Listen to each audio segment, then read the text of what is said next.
Business Freedom from the Lord channel, a daily spiritual nourishment from God's Word. Enjoy watching! Marami pong pag-iisip ang buhay kung ano ang kahulugan nito. Lalo kung isang tao ay medyo lampas na sa middle age na tinatawag, parang ang bilis-bilis ng pagdaan ng panahon. Parang ay gabi na naman, ay Lunes na naman, ay bagong taon na naman, at parang kuminsan ay may panghihinayang, kuminsan ay merong konting depression na kasama yung ganyang comment, dahil lalo't medyo past middle age ka na, parang lumalapit na ang pagharap mo sa takip-silim ng buhay. Past middle age, life seems to be passing very quickly, and people begin to think about the meaning and purpose of life once again. Parang pag teenager, nag-iisip ng what is life, what is the meaning of life, then malilimutan yon dahil magiging busy, mag-aaral, magtatrabaho, will raise a family, will try to survive, or even prevail. And then again, the cycle will begin. Kaya sabi nila siguro, life begins at 40. Kasi pagkatapos nun, magsisimula ka na mag-isip ng mga bagay na pinag-iisip mo nung teenager ka.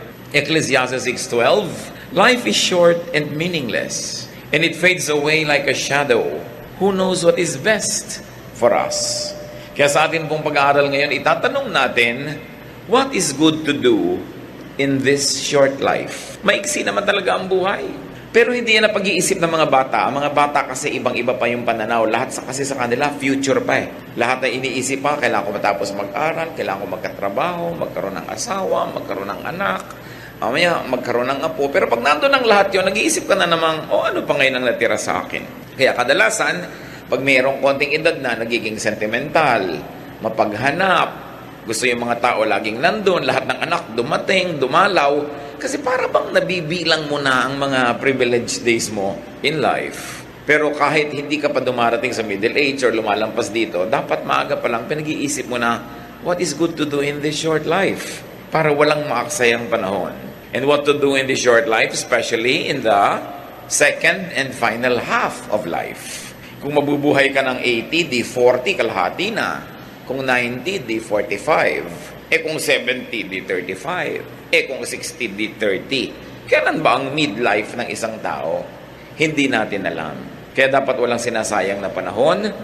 At yan ang gusto ng Diyos para sa atin, na huwag masayang ang ipinahihiram na sandali, na malubos natin at masulit ang panahong ipinahihiram sa atin. So what should be there to do in this short life? 1 Chronicles 4:10, Jabez cried out to the God of Israel, keep me from harm so that I'll be free from pain. And God granted his request. So ano po ang ginawa natin dyan? At anong dapat natin gawin sa maiksing buhay na ito? Minimize pain. Dapat paliitin natin, pakontiin, padaliin yung mga panahon na merong nararamdaman tayong masakit. More than physical pain, ang pinag-uusapan natin dito mga kapatid is emotional pain. Sasandali ang buhay. Halimbawa mo, 8 hours a day nakakatulog ka, di 1/3 of your life tulog ka. Kasi 1/3 of a day is 8 hours. So kung nabuhay ka ng 60 years, 20 years kang tulog. So ilan na lang oras ang natirang gising ka a day? Let's say, another 8 hours professionally, nagtatrabaho ka, may ginagawa ka, and then all the other 8 hours, so ka naliligo, naglalaba, gumagawa ng mga kuno-ano. Ilang oras talaga ang meron kang daladalang pain? Dapat iksian yan. We should minimize pain. And what brings about pain in life? Conflict. We should minimize conflict. Yung meron kang kalaban, meron kang kainitan ng ulo, meron kang kakumpetensya, alangan namang araw-araw sa iyong buhay. Alagaan mo na may ganon. So pag may conflict, what should you do? You harmonize or you avoid. May conflict ka sa iyong biyanan, alangan namang buong buhay may conflict ka. Alangan mang habang nandiyan siya, nandun ka, may conflict kayo. Gusto mo bang gano'n ang buhay? So what should you do? You harmonize or you avoid. Hindi mo talaga ma-avoid, kailangan bumukod ka ng tirahan, lumayo ka ng konti. Pero mas maganda, harmonize. Pag-aralan mo yung mga hilig niya, yung gusto niya, sakyan mo na lang, hindi mo na kamamatay. Ganon din naman yung biyanan sa manugang, yung kapatid sa kapatid. Kasi ang hirap ng buhay natin pag may conflict. Meron naman mga tao, wala nang conflict, lumilikha pa ng conflict. Nangiintriga, gumagawa ng gulo, naghaharap ng kalaban. Then pain comes into your life. Another bringer of pain is trouble, awayan. Siyempre, yung conflict, pag lumaki, trouble na. What should you do, therefore? In this short life, make peace. Yun ay tinuturo ng Panginoon make peace.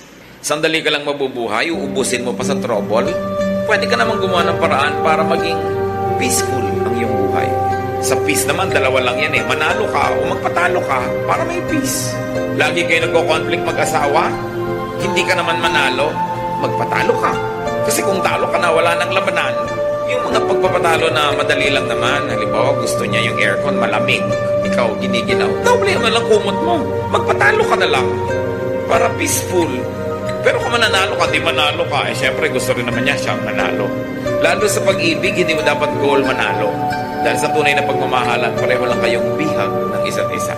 Dapat ganun para tahimik ang buhay. What else brings trouble in life? Struggle, pakikipag-compete, pakikipagpagalingan. Lahat ng tao may kanya-kanyang galing.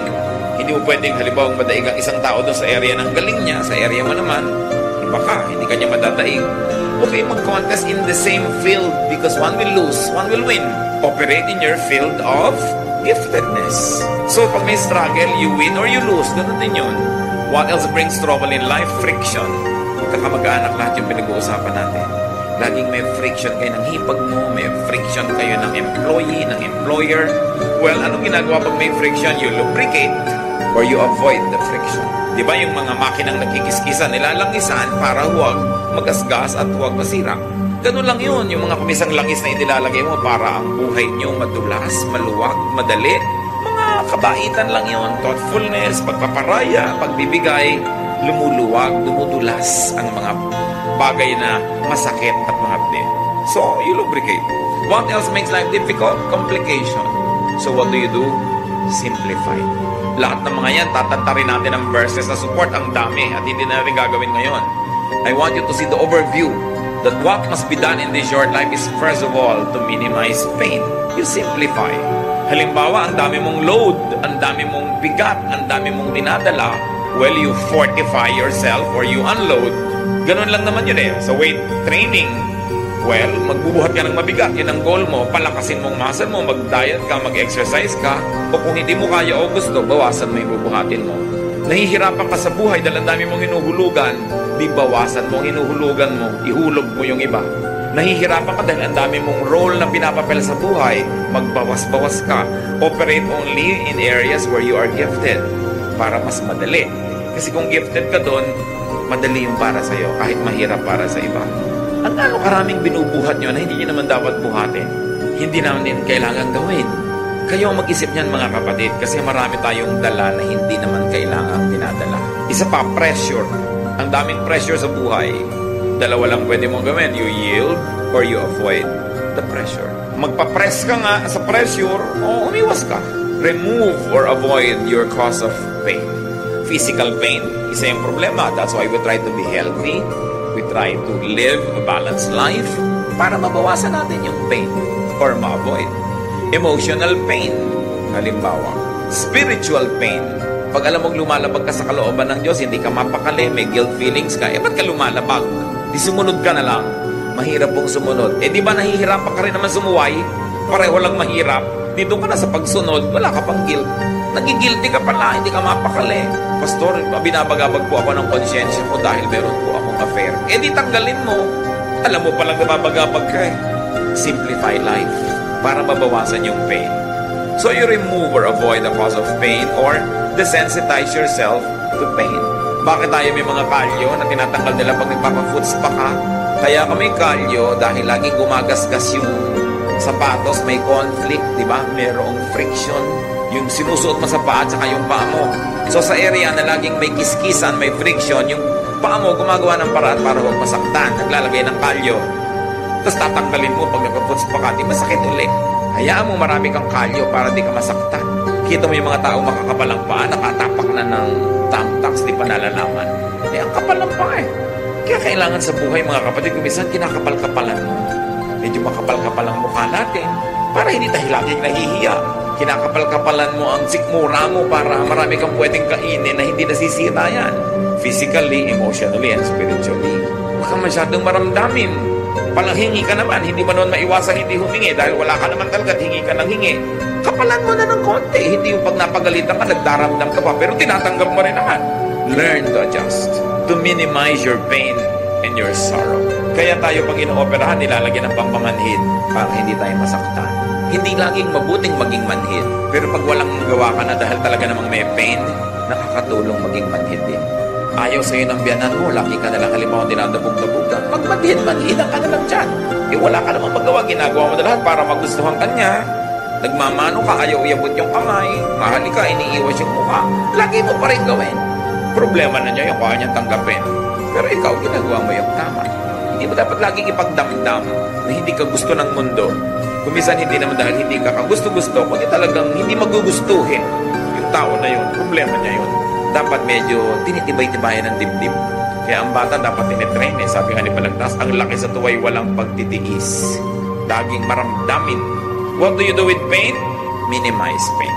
Ano mga pain nyo sa buhay na dala-dala ngayon mga kapatid? Siguro naman umaandar na imagination nyo habang nag-uusap tayo dito. Minimize them. Paliitin nyo. Huwag nyong malakihin. Kasi kung minsan iniisip mo pala yung problema, minamalaki mo na. Iniisip mo palang, imagination mo palang na hindi ka gusto, minamalaki mo na. Naman problema ka tuloy. So it's all in your mind. You've got to do something. Now, what to do in this short life? If you're going to minimize pain, meron ka naman dapat i-maximize pleasure and happiness. Yan naman ang palakihin mo. Paliitin mo yung mga masakit at palakihin mo yung masarap. Yung nakakapagpasaya, yung nagbibigay sa'yo ng kasiyahan. Ecclesiastes 5:18-19. This is what I have observed to be good. It is appropriate for a person to eat, to drink, and to find satisfaction in their toilsome labor under the sun during the few days of life God has given them, for this is their lot. Moreover, when God gives someone wealth and possessions and the ability to enjoy them, to accept their lot and be happy in their toil, this is a gift of God. So may makakain ka, kainin mo ng buong saya. Meron kang masarap na inumin mo. Meron kang ginagawa, enjoyin mo ang bunga nun. Hindi trabaho ka lang ng trabaho, tapos tipid ng tipid. Kailangan enjoyin mo yung bunga ng iyong trabaho. At meron pang isa, dahil ka naman laging dapat magtrabaho, enjoyin mo yung trabaho mo. Paano naman po ako mag-enjoy? Ako'y tagabot ng ticket sa toll gate, humaba na nga po yung kanang kamay ko. O yung kaliwa. O di enjoyin mo. Yun ay pang-abot mo ng mga prutas dahil humaba ang kaliwa mo, kaabot mo ng ticket. Sabi ko, mag-resign ka, huwag ka magtrabaho dyan. Hindi po pwede. Yung pala, hindi naman pwede. Di enjoyin mo. Marami kasing bagay mga kapatid. Kung ayaw nyo, tanggalin nyo sa buhay nyo. Hindi nyo kaya tanggalin. Tapos reklamo kayo ng reklamo, pero nandun din ang dapat nyo gawin. Tanggapin nyo siya. Turuan nyo ang sarili nyo, enjoyin nyo. Get what you like. But because you cannot always get what you like, what do? You learn to like what you get. Lalo sa pag-aasawa. Di ba? You get what you like or you like what you get. Pero hindi pwedeng ayan-ayan, laging nandyan, tapos tinatanggihan pa rin ang kalooban mo, pero nandun din. Malilito ka lang, magkadalawang loob, maguguluhan. Enjoy what is there. Huwag laging nagigilty pag nag-e-enjoy sa buhay, lalo't pinaghirapan nyo. Yung mga iba, maghirap ang bansa natin, bakit bumibili ka pa ng ganyan? Naghirap naman ako, bakit ba? Hindi ko na papremyohan. At sa lagay ko ba naghihirap yung bansa, lagi na lang din ako maghihirap. Laging ganun yung mga policy natin Mahirap ang bansa. Pwede naman ako mag-enjoy, ba't ko idadama yung sarili ko sa hirap? Hanggang gumagawa ako ng mabuti, tumutulong ako sa kanila, ginagawa ko tungkulin ko, masama ba mag-enjoy? Dapat, nag-enjoy ka. Yung pa mga iba, ang dami-dami mga kapatid, ang hihirap nila, tapos ikaw at ang mga anak mo, ang sarap ng buhay nyo. Anong gusto mong gawin ko? Itapon ko to, ibigay ko lahat sa kanila. Ibinibigay sa akin ng Diyos. Ang mahalaga lang, nag-share ka. Isa madalas pangyayari sa atin ng mga kapatid Pagka ikaw ay medyo umangat sa buhay, tapos ang dami mga kamag-anak na ubod ng hirap, pinapagilty ka ng ibang kamag-anak mo. Binigay sa'yo ng Diyos. It's your lot. Enjoy it. Just don't forget to share. Kailangan hindi puro guilt. Find pleasure at work. That is important. Meron pa ako minsan, abroad, isang OFW, kumakain kami ganyan ng masarap na pagkain sa isang magandang restaurant, biglang tumigil at tumagulgol. Bakit ka umiyak? Ang sarap-sarap po na kinakain natin dito, tapos yung mga kamag-anak ko po sa Pilipinas, walang makain. Ipadala mo dun yan. Gusto mo? O tumigil kang kumain, dun ka. Dahil nawawalan kami ng gana. Alam niyo naman ako sa kaprangkahan, sinasabi ko talaga yun. O, gusto mo lumabas? Hindi po. Gusto mo ipadala? Hindi po. Di kainin mo. Kaharap mo na yung pagkain, drama ka pa ng drama dyan. Sa palagay mo ba, kung hindi ka kumain ngayon, mabubusog sila doon? Binibigyan ka, enjoy it. Just don't forget to be good and to share. Yan lang lagi ang pang-balance noon. Nagtatrabaho ka naman, naghihirap ka. At sa lagay, papatayin mo yung sarili mo dahil lang may mga taong nagugutom. Kailangan marunong ka nun kasi ang Diyos, binibigyan ka ng grasya. Pag binigyan ka, gusto niya, enjoyin mo eh. Ikinatutuwa yan ng Diyos. Sabi sa Ecclesiastes 5:18, to find satisfaction in their toilsome labor. This is what people should do. How else do you maximize pleasure and happiness? Do what is pleasurable as long as you know na hindi ka napapasama, hindi ka gumagawa ng masama, hindi ka nalalayo sa Diyos, nagpapasarap sa buhay mo, do it. Ba't ba tayo pinahiram ng Diyos ng katawan? Para parusahan? No. Espiritu tayo, pinahiram tayo ng katawan, suot mo lang yan sandali, tapos tatanggalin na uli yan, kaya habang suot mo yan, dapat ma-enjoy mo yung ine-enjoy ng katawan. Hindi kalaban ng espiritualidad, hindi kalaban ng pagiging makadiyos ang katawan. Diyos ang nagbigay ng katawan. So, binigyan ka ng mata para makakita. Di tumingin ka ng magagandang bagay, basta't hindi mo ninanakaw. Binigyan ka ng dila para tumikim ng masasarap na lasa, pasarapin mo. Yung iba, dapat ikulong o kaya barilin sa luneta. Kasi gumagawa sila ng krimen.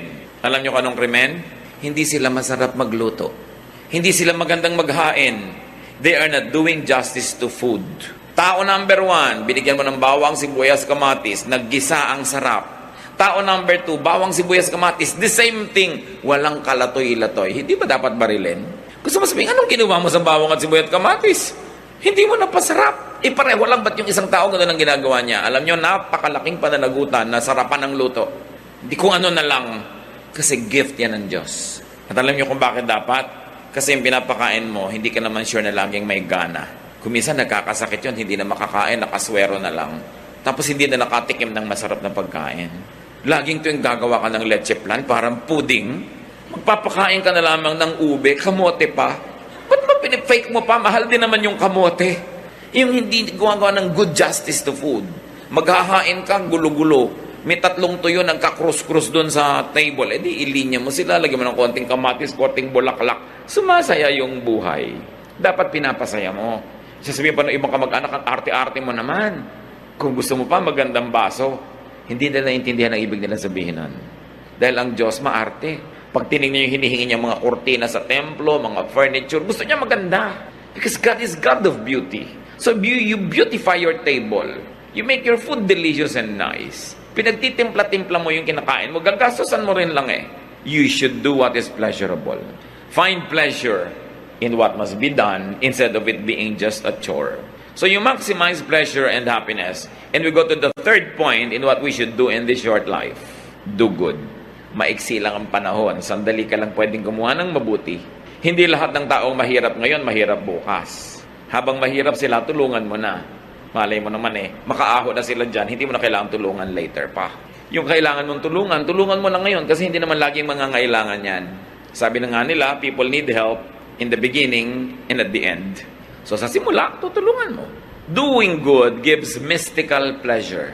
May saya na hindi maintindihan ang taong nagbibigay ng bukal sa loob. Ito ang saya na hindi mararanasan ng mararamot. Hindi nila alam yung saya. Na mayroong bahagi ng iyong kaluluwang nakikiliti ng pagbibigay. At yung hindi marunong magbigay, hindi alam yung kiliti na yun. Hindi nila yung nararanasan. Doing good pleases God who can bless you. Lahat ng blessing na darating sa buhay mo, sa Diyos lang naman pwede manggaling. E pag nagbibigay ka at mabuti ka sa kapwa, natutuwa sa iyo Diyos, edi siya magbe-bless sa iyo. Kaya masarap gumawa ng mabuti. And doing good pleases the spirit and the conscience. Kung minsan, meron sa ating nagdadamot-damutan, hindi naman talaga maramot. Anong ibig ko sabihin? Tinitikis yung pangangailangan ng kapwa, pero matapos nyo naman tikisin, nagigilty kayo, masama rin ang loob nyo, hindi kayo talaga maramot. Kasi yung talagang maramot, wala namang mararamdaman yun. Pag may nararamdaman kayong ganun mga kapatid, huwag nyo tikisin yung kabutihan ng loob nyo. Sundin nyo, gumawa kayo ng mabuti. Kayo rin ang sasaya, matutuwa pa ang Diyos, nakatulong pa kayo sa kapwa. And doing good gives you a savings feeling. Pag may ginawa ka ng mabuti, ang pakiramdam mo, para ka nagdeposito sa bangko.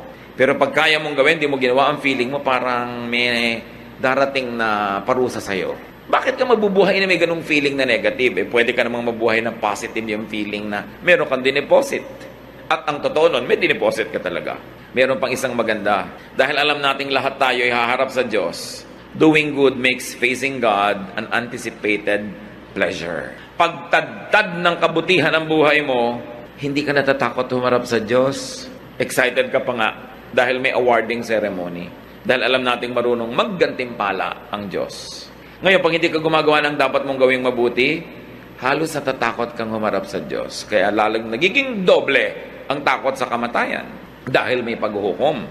Matthew 16:27, the Son of Man will soon come in the glory of His Father and with His angels to reward all people for what they have done. Ang gantimpala ng Diyos ay para sa ating ginawa. So dapat gumagawa ka ng mabuti.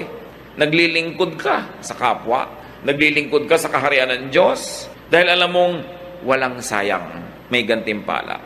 Sasandali ang oras natin para mag-ipon ng mga kayamanan sa langit. Huwag tayong magsasayang ng panahon. Dapat araw-araw, linggo-linggo, buwan-buwan, taon-taon, merong nadagdag tayong kayamanan doon sa langit. Revelation 20:12, I also saw all the dead people standing in front of that throne. Every one of them was there, no matter who they had once been. Several books were opened, and then the book of life was opened. The dead were judged by what those books said they had done. So ang magiging halaga mo doon sa walang hanggan ay yung nagawa mo dito sa lupa na may hangganan. May limitasyon, may bilang, konti lang ang panahon. Hindi dapat nasasayang. Kasi ang magiging halaga mo doon sa eternal life, sa eternity, yung performance mo dito. Siyempre, yung kulang sa performance natin, pinupuno ng Panginoon, lalo yung para ka maligtas, hugasan ang mga kasalanan mo, kahit ano naman gawin natin, hindi natin lubos magagawa yun. Kaya meron tayong tagapagligtas, si Jesus. Pag tinanggap mo siya sa iyong buhay, yung kulang sa iyo, ilalagay niya para ka mapuno, maligtas. Pero kaligtasan ang sinasagot ni Jesus, hindi service, hindi ministry. Ikaw ang gagawa nun. Believing in the Lord Jesus Christ and accepting Him into your life saves you. But after salvation, after you have accepted Jesus as Savior, then you have to follow Him as Lord. That means, susunod ka, maglilingkod ka. Bawat araw na ipinahihiram, binibigyan tayo ng pagkakataong mag-impok ng kayamanan sa langit.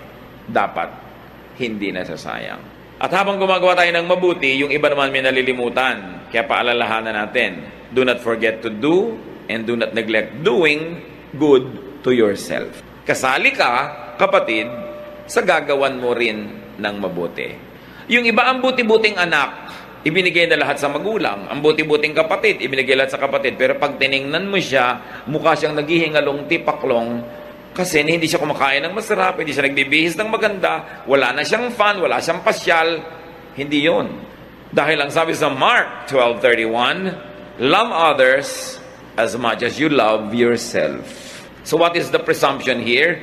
That you love yourself. And it's not bad. God likes you to love yourself. Because you are not your own. You are God's. You were bought at a price. So, you are God's property and you must love all of God's properties, including yourself.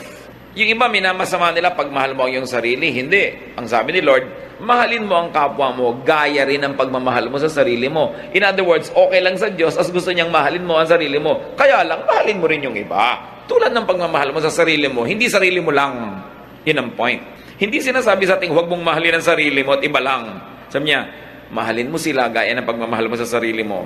Dahil nakakatiyak ang Panginoon na kung susundin natin yon, mabuti tayong magmamahal ng kapwa. Dahil mabuti naman tayong magmahal ng sarili. So malaking crime na to love yourself. Because when you don't love yourself, you have no love in you, and you cannot give what you do not have.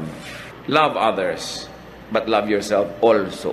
Isa pa pong kinakatakutan lagi ng mga tao, anong mangyayari kaya kinabukasan? Anong mangyayari sa future? Marami yan, mahilig magtanong, naku, pastor, malapit na yata magunawang mundo, bumabaha na po sa ano. Luma na yan, mas malaki yung baha ni Noah. Wala nang tatalo pa doon. Hindi bago yung baha na yan. Bakit po ganyan? Parang naiiba ang klima. Maraming beses ang nag-iba ang klima ng planeta, kaya lang wala pa tayo nun dito, kaya di natin alam. Nag-iiba lang yan, huwag kayong matakot. God is God of climate. May nagaganap ba? May lumalaglag ba kahit isang patak ng ulan sa lupa na hindi alam ng Diyos? na hindi niya pinayagan. Tumabingi na daw yung mundo. Tumabingi na ngayon nung Noah's flood, kaya nagkaroon ng season. Kaya magpatiwati-warik yung mga nasa Australia nga, nasa ilalim. Hindi pa rin sila nalalaglag. Marami tayong mga pinoproblema na hindi naman natin dapat problema kasi hindi tayo Diyos. Naku, paano po kaya ang global warming? Diyos ka ba? Hindi po. Huwag pakialaman. Magtipid ka ng kagagamit mo ng aircon. Huwag kang magbutasin yung ozone layer. Have an environment-loving lifestyle. Yun ang pwede mong gawin. Pero hindi mo kayang pigiling matunaw yung mga bundok-bundok na yelo sa North Pole. Paano kung lumubog ang mga mabababang lugar? Di tumira ka sa ibabaw ng Mount Mayon.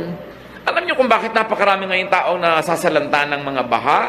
Kasi hindi naman natin dapat tinitirhan yung tinitirhan natin ngayong mga lugar Bakit ka lumulubog sa mga ganyan-ganyan? Kasi naman yung architecture na ginagawa natin hindi bagay sa ating klima. Kaya nga yung mga sinaunang bahay sa Pilipinas may mga silong, matataas ang silong. Natural, bumabaha, pagkatagbaha. Kung mataas yung silong mo, hindi ka lulubog. Nakabunggalo ka, lulubog kang na. So sinisisi mo yung Diyos. Diba? Itaasan mo ang bahay mo. May silong ka pa. Mahirap kasi bunggalo-bunggalo lang yung mga bahay ngayon. Ginagaya natin yung mga bahay sa Amerika na ngayon, lubog-lubog na rin yung mga bunggalo nila. Yung mga tabi ng ilog, tinitirhan natin. Hindi naman tinitirhan yan Tapos yung mga gilid ng ilog, sinasakot mo, hindi naman sa'yo. Pagkatuloy dumating yung maraming ulan, walang puntahan, di natural, papasok sa bahay mo, dahil nandun ka. Dami-dami pang lugar sa planeta na walang bahay, hindi rin binabaha. Mali lang ang lugar ng mga tao. Kaya dapat yan, iniisip natin, okay, nakakatakot sa mga ganyan. Because God is God. At kung gusto ba niyang ilubog ang lahat, tulad nun, hindi ba binuhay niya si Noah? Dapat ang isipin niyo, sana pag pinalubog ng Diyos ang lahat, naisipan naman niya akong buhayin. So, i-please mo ang Diyos. Dahil siyang may hawak Huwag mong hawakan yung hindi mo kayang hawakan. Huwag mong problemahin yun, hindi mo kayang lutasin. At pag walang kalutasan, hindi problema yan. Dahil ang problema, may kakambal na solusyon. Pag walang solusyon, therefore, hindi problema. Hindi dapat pinoproblema kasi walang solusyon. Tanggapin mo lang, mag-adjust ka. Iniisip mo ano kayo mangyayari from ganito, pagdating ng panahon, para kayo sumaya. What to do in this short life, mga kapatid? Live by the day. Hindi mo alam ang mangyayari sa isang taon, pero alam mo ba nangyayari ngayon? Opo, ito yung ngayong kamabuhay. Kasi itong alam mo, bakit pina-fast forward mo yung wala pa? Matthew 6:34, don't worry about tomorrow. It will take care of itself. You have enough to worry about today. Tanin niyo sa isip niya yan. Huwag mong alalahanin yung bukas, aalagaan niya ang sarili niya. Ang alalahanin mo lang yung ngayon. At siguradong yung ngayon, kayang-kaya mo yan sa tulong ng Diyos. Nanghihina lang ang loob mo kasi yung mga darating pa, sinosolve mo na ngayon. Pagdating niya, tsaka mo solve. Malay mo na, pagdating nun, wala ka na rito. Tapos pinoblema mo pa, doble lugi mo. Enjoy the day, savor the moment. Ang araw na ito, pahiram. Gamitin mo mabuti. Yung nakaraan, kahapon, kumbaga sa pera, nagastos na yon, wala na. Yung bukas, promissory note lang yun. Hindi mo alam kung matutupad o darating. Ngayon lang yung cash. Spend it. Enjoy it. Huwag mo rin sobrang isave kasi yung gastos mo bukas, bibigyan ng Diyos ng panibagong budget. Binadgetan ka ngayon, di mo ginastos. Kailangan mo bukas. Bukas may iba na naman budget yun Because the blessing of the Lord is new every morning. It's new. Hindi siya kulang. Kung minsan, you're playing too safe, sobra ka rin magtipid, hindi ka na nag-enjoy. Although, mabuti naman nagsisave ka kahit paano. Kaya dapat binabalance mga kapatid. Dapat alam mo rin how to enjoy the day. Kasi ang araw na ito, pag hindi nyo na-enjoy, hindi na ito. Babalik kahit anong gawin nyo. Tapos na to. So habang narito, lasapin. Bukas, may panibagong grasya. Bukas, nandun pa rin ang Diyos. Napakaganda ng inilaan ng Panginoon para sa atin. Sabi, no eye has seen, no ear has heard, no mind has conceived what God has prepared for those who love Him. Ibig sabihin, papaganda yan, hindi papangit. Huwag masyado magpatakot sa mga nananakot lagi. Ang mahalaga, please God.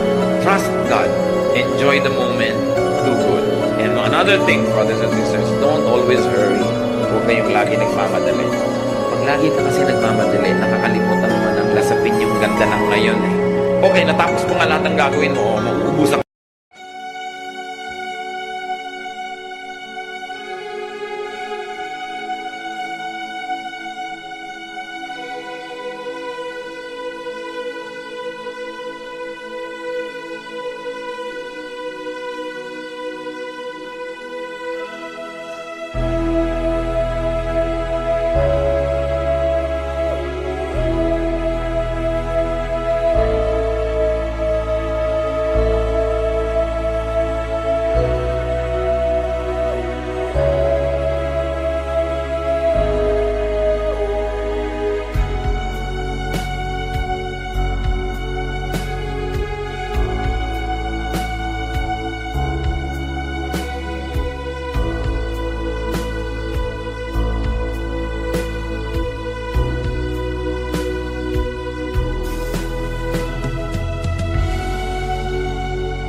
ba naman ang gagawin? Di ba? Hindi naman. Kanya nang uubos. Pero ang nawala sa'yo, yung araw na yon, yung enjoyment na para sa araw na yon, forfeited na yon. Tapos na. Siyempre naman, kung may deadline ka, dapat magmadali. Pero huwag mong gagawin yung buong buhay mo ay isang buong pagmamadali. Kasi sandali lang ang panahon dito. Dapat marunong rin mag-pacing. How do you enjoy the day, brothers and sisters? Don't live on rewind or fast forward. Huwag kayong magpatali sa nakaraan. Tapos na yun eh. Huwag nyo ring laging isipin yung darating pa dahil wala pa yun. Itong moment na ito, pag inubos ko sa pag-iisip ng nakaraan, hindi ko na-enjoy yung moment na ito dahil nadoble yung oras na binigay ko sa nakaraan. Right? Ngayon, pag inisip ko yung darating pa, nadoble yung oras pa darating pa. Yung pag dumating na siya at yung ngayon ay binibigay ko na sa kanya. Sinong nanakawan? Yung ngayon. Do not give to yesterday, do not give to tomorrow by stealing from today. Because today is all you have. Kailangan yun malasap. Most worry and pain comes from regret about the past and fear about the future. Both things will never help you. Matthew 6:27, can any one of you, by worrying, add a single hour to your life? The obvious answer is no. Ang Panginoong Hesus ang nagsasabi nito, sa palagay niyo pa naman, kahit anong gawin yung pag-aalala, kaya niyong tugtungan isang oras ang buhay niyo? No, you cannot. Hindi niyo pwedeng tugtungan, pero pwede niyo paiksiin. Pwede niyo bawasan, mahaba man. Kung sa hinaba-haba-haba nun, wala ka namang nalasap na gustong malasap ng Diyos. Gusto ng Diyos na malasap mo. Philippians 3:13, sabi ni Paul, kaya ako, I forget what is behind and I struggle for what is ahead. Tapos na, tinatapos ko na yan. Nililimot ko na yan. So, what do you do? How do you minimize pain and how do you maximize pleasure in life? Forgive. Paulit-ulit tayo, kasi ito ang pinakapaulit-ulit na tema ng Biblia. Forgive. Minsan ka nang nasaktan ng tao na yon, tuwing inaalala mo yon, nasasaktan ka uli. So, minsan lang yung sinaksak yung puso mo, pero tuwing ginugunita mo yon ng may sakit, hinanakit, galit, ikaw na sumasaksak sa puso mo noon, pinapaulit-ulit mo na. Magtataka ngayon ng Diyos, ba't ang daming peklat ng puso mo? Sinaksak po ako ni Gano noong April 2, 1979. Ba't ang daming sugat? Pagkatapos po noon, sinaksak ko ulit sa sarili ko, paulit-ulit, dahil inaalala ko siya. Ano sasabihin sa'yo ng Diyos? Ba't mo ginawa? Kasalanan mo yan. Minsan ka na palang nasaksak, dapat limutin mo na para hindi ka na masaksak ulit. Pero pag lagi mong inaalala, ikaw na nagpapahirap sa buhay mo noon. Kaya ang itinuturo ng Panginoon, forgive. Why forgive? Kasi hindi mo na pwedeng ibalik yung panahon. Nangyari na eh. Magpatiwati-wari ka man dyan, hindi na maibabalik. So magpatawad ka para yung natitira pang oras sa buhay mo, huwag madamay dun sa nasira na noong nakaraan. Lumalaki yung sira abang di ka nagpapatawad. And while it is difficult to forgive, also try to forget. Gano'ng karami mga nariyan, may mga hinanakit kayo sa magulang nyo, hanggang ngayon nandiyan sa puso nyo. Dahil napakaraming nabasag na palayok sa mukha nyo yung nanay nyo. Diba? Dahil may initin ng ulo, sa inyo galit na galit. Pero yung iba nyong kapatid, hinihimas-himas pa niya yung mukha. May ganun diba? Okay, unkind sa iyo yung magulang mo nun. Nung pa yun, tapos na. Habang inaalala mo ngayon, ikaw na yung unkind sa sarili mo. Dapat mo malaman, ikaw na gumagawa niyan dahil hindi na nila uulit. Nasa ba yung magulang mo nun na hinahataw ka ng palayok? Patay na po. Ba't ang dami pa rin pasa? Hataw-hataw ko po sarili ko inaala-alala ko. Di, sino may kasalanan? Ikaw. Tandaan nyo mga kapatid ano man yung atraso sa inyo ng mundo, ng taong ito, hindi na yun matatanggal kasi tapos na. Ang pwede nyo nalang gawin, huwag nyo nang i-replay, Kayo pag nakakita ng pangit na eksena sa pelikula, gusto nyo replay, rewind. Di ba ayaw nyo? Ba't nyo nire-replay yung mga sama nyo ng loob, mga galit, mga hinanakit? Tama na. Kasi self-torture yan. Sabi ni Paul, I forget what is behind. If you cannot forget it because you're godly, at least forget it because you're wise. Because you are the beneficiary when you forgive and forget. Lalo't namatay na, huhukayin nyo pa ba sa lupa, gaganti pa kayo? Wala na At kahit gumanti pa kayo, hindi na rin maibabalik yung natanggal sa inyo, yung nasaktan sa inyo. So, ang pinakamaganda na lang gawin dyan, ilibaon nyo na, kalimutan nyo na, and travel on as best as you can. Marami pang natirang pagpapala ang Diyos. Ngayon, nabubulag tayo, hindi natin nakikita yung pagpapala kasi lagi nating nililingon yung dating mga pait at dusa. at hirap ng buhay natin. Nadadaya tayo. This is the work of the enemy. The enemy deceives us into being tied down to the past and too scared about the future that you forget to enjoy today. Si Lord ang may sabi, live by the day. Let tomorrow worry about itself. Alam niya ang itinuturo niya sa atin. At panglima, that we should do in this short life, prepare to meet your God because you will. Ecclesiastes 12:7, pag namatay tayo, the dust returns to the ground it came from, and the spirit returns to God who gave it. Yan ang sure. Hindi tayo sure tungkol niya sa mga mangyayari sa mga planeta, pero may isang sure, you will meet your God. So prepare for it. That's why you do good. Kung ano man yung good na yon, kayo mag-define sa buhay nyo. Kasi alam nyo rin what is bad. Do good. Make peace with God. Banggain nyo na lahat, wag lang Diyos. Suwayin nyo na lahat, wag lang Diyos. Kalimutan nyo na lahat, wag lang Diyos. Yan ang pinakamalaking pagkakamali na pwede natin magawa. Make peace with God.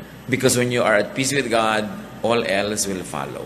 At kahit awayin ka ng mundo, kakampi mo naman ng Diyos, nakasandal ka, hindi lang sa pader, sa Diyos. Huwag kayong gagawa mga kapatid nung alam nyo na alam nyo ayaw ng Diyos sa ginagawa nyo. Tapos gagawin nyo pa rin. Para lang sa cheap thrill, para sa konting saya, mas ang laki ng pagdurusa mo. Lugi ka doon. Make peace with God. Because when you're at peace with God, you're at peace with yourself. So pag may ginagawa tayo, araw-araw mga kapatid, maliit man o malaki, itanong nyo yung 5 nating mga issues about what to do in this short life. Itanong mo, will this minimize pain? Naiinis ako sa biyanan ko. Uubusan ko siya ng ulam. Titirahan ko ng mga kalansay ng isda. Ang isda pa naman dulong. Pero mahirap yatang hinainan nyo para itira mo na lang ang tinik. So itatanong mo, will this minimize my pain or will this increase it? May kalaban ako, lalo ko siyang sasaktan. Ang tanong, will this minimize the pain o lalo lang siya magagalit sa akin, gaganti, hindi na ito matatapos? Lagi nyo itanong yan, will this minimize my pain? Manonood ako ng malungkot na drama at pelikula, itatanong dyan, will this minimize my pain or will this increase it? Alam nyo na ang dapat gawin. Then you also ask, will this maximize pleasure? Magluluto ako, sasarapan ko pa ba to? Will this maximize pleasure? Then sarapan. Meron akong gagawin, will this maximize pleasure? Tamad akong mamalansya, pero lahat na lang na humaharap sa akin, halos itago ko yung sarili ko dahil para kong hinugot mula sa kung saang maliit na lungga. Plansyahin mo na lang kasi it will maximize your pleasure in showing yourself to people. Yung itatanong mo, paano ko ba mapapadagdag yung sarap at ganda? Then, meron tayong ginagawa, you ask yourself, am I doing what is good? Tapos, nag-aalala ka na naman, may naalala kang kahapon, bukas you ask yourself, teka, am I living by the day? Ine-enjoy ko ba ang araw na ito? O ginagawa ko ba yung mabuting tungkulin ko sa araw na ito? O nalilibang na naman ako at nadadaya ako at kung saan-saan nakakarating aking isip? At pag may ginagawa pa tayo mga kapatid, itong huli nyo itanong, will this prepare me to meet God? Lalo ko bang ikatutuwa? Nahaharap ako sa Diyos o iiwasan ko yung mga panahon na yun? What causes pain in your life? Konti lang pong pain sa buhay.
ang hindi natin pwedeng iwasan.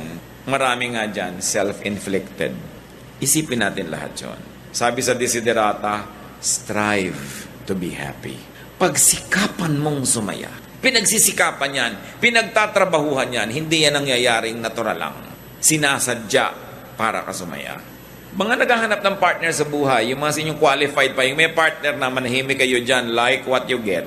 Naghahanap kayo ng partner in life, nagtatanong-tanongan kayo, ano bang hahanapin kong mga qualities? Diba? Isang quality ang sasuggest ko sa inyo, piliin nyo yung nagpapasaya sa inyo. Kahit walang masyadong pera, masaya naman kayo. Nadibubulag yung iba sa pera, pero kung hindi ka naman masaya, ayaw mo na ugali niya.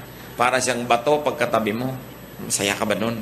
Pipili kayo na makakasama sa lakaran, sino ba yung masayang kasama? Magsasama ka nung killjoy, magsasama ka nung pintasera.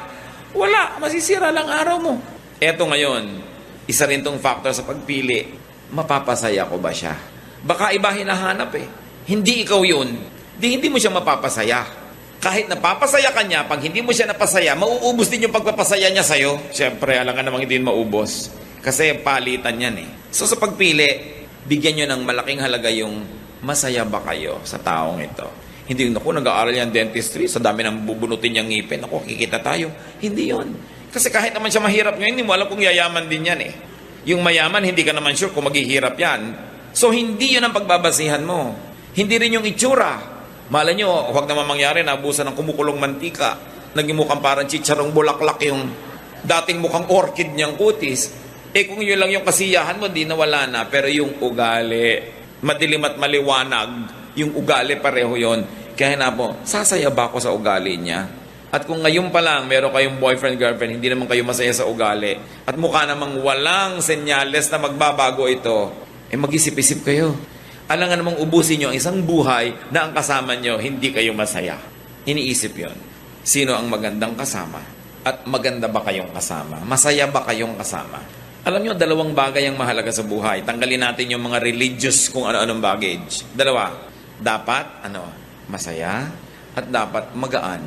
Pag masaya kayo, magaan ang loob nyo. Kahit daganan kayo ng bundok-bundok na problema, you will survive. At yun, nasa ugali. Tiyakin din natin yung ugali natin, ini-improve natin na tayo yung magaan kasama at masayang kasama.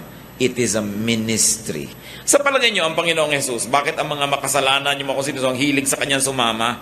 Kasi kahit hindi siya nagko-compromise, kahit yung tama, laging tama, mali, laging mali, pero magaan siya magdala. Hindi siya nakakasakal. Masarap siyang kasama. That's why he was a friend of sinners. Dapat gano'n din ang ating policy. Kano karami pang araw, oras, linggo natitira sa atin mga kapatid na ipapahiram ng Diyos? Kung may nasayang na tayong marami nun, tigilan na natin yon. Let's maximize our happiness. Let's maximize the happiness of people around us. Maging agent of peace and happiness tayo. And let's minimize our sorrows. Tama namin. Turuan mo kami maging marunong. Ma-identify namin yung nagpapalungkot na pwede namin alisin, nagpapahirap na pwedeng bawasan o buong-buong bunutin sa buhay namin. Malaman namin kung ano yung mga nagpapasaya, nagpapagaan, yun ang aming paramihin pa. Turuan mo kaming laging gumawa ng mabuti, makipagkasundo sa iyo at maging handa sa pagharap namin sa inyo. Magbulay-bulay tayo mga kapatid sa ilang saglit ng katahimikan. Ang gusto ng Panginoon sa atin isang buhay na maginhawa, masaya at tahimik. Let's ask the Lord to reveal to us our self-invented, self-manufactured, and self-inflicted pain. Lord, reveal yourself to us as we spend some time in silence. Speak to us.